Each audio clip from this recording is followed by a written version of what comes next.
Well, hello ladies and gentlemen, and welcome to what will be my fourth video in the series of writing and publishing a novel. And a bit of a spoiler alert, because I'm very excited. I've actually got copies of my novel.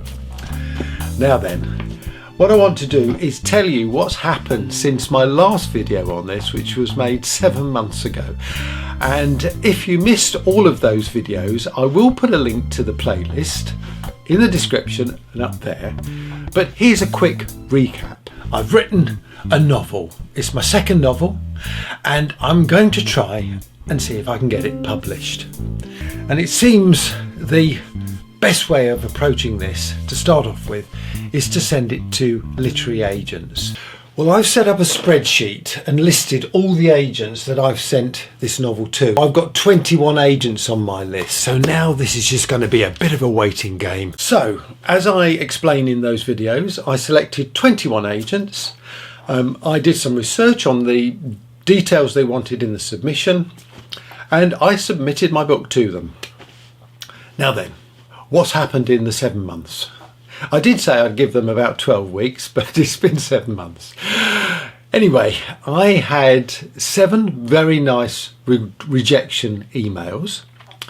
I had about 6 emails from agents that said, thank you for your submission. If we don't get back to you in 12 weeks, then I'm afraid we can't take you on. And, well, I'm afraid the rest didn't respond. But to be perfectly honest with you, it's the result that I expected, because literary agents get thousands and thousands of manuscripts submitted to them every year, and obviously they're in it to make money. They're looking for the big name authors, and they're looking for the well-known personalities. I mean, you've only got to look on the shelf of the bookshop to see the number of autobiographies and biographies around to know that it's those sorts of books that seem to sell. So somebody, an unknown author like myself, amateur author at that, is not going to have any weight. But that's not a problem, because I always said there was a plan B, and plan B was to self-publish. So that's what I've done.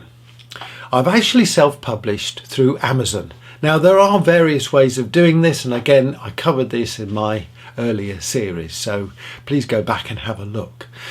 But the beauty of Amazon is that it actually doesn't cost you anything to publish your book.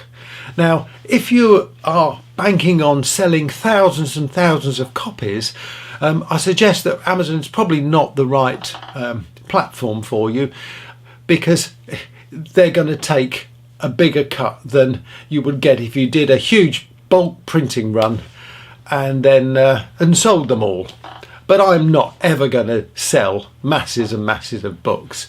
I just really like the book there, available to people, family and friends, and anybody who likes this sort of novel to buy it. So what I wanted to do today was to really just give you some information about the publishing process. Now, publishing a book on Amazon is very straightforward. There's a form to fill in. There's guidelines on the type of files that you can upload. There's even a cover created to help you design the cover, although I'm fortunate with Carolyn being a graphic designer that I had help here.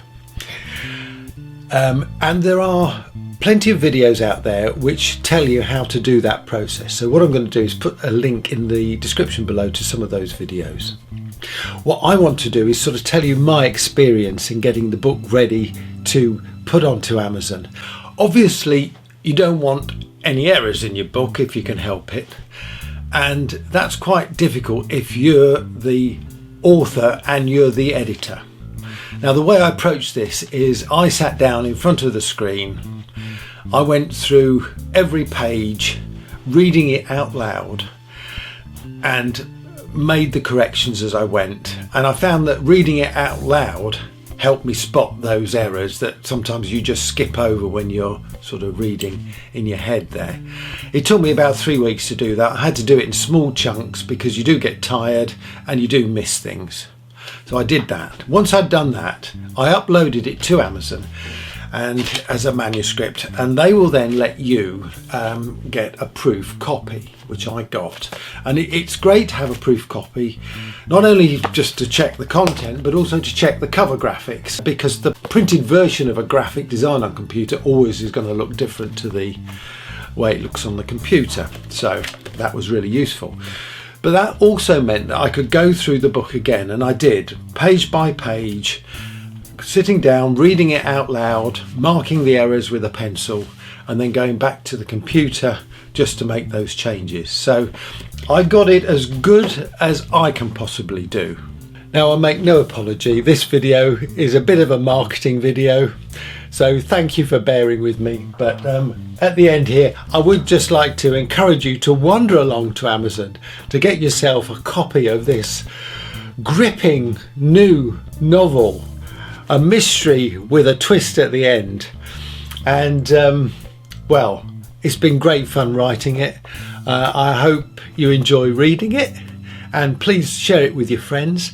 And if you do find yourself buying a copy, I would be really grateful if you would leave me a comment on the Amazon site.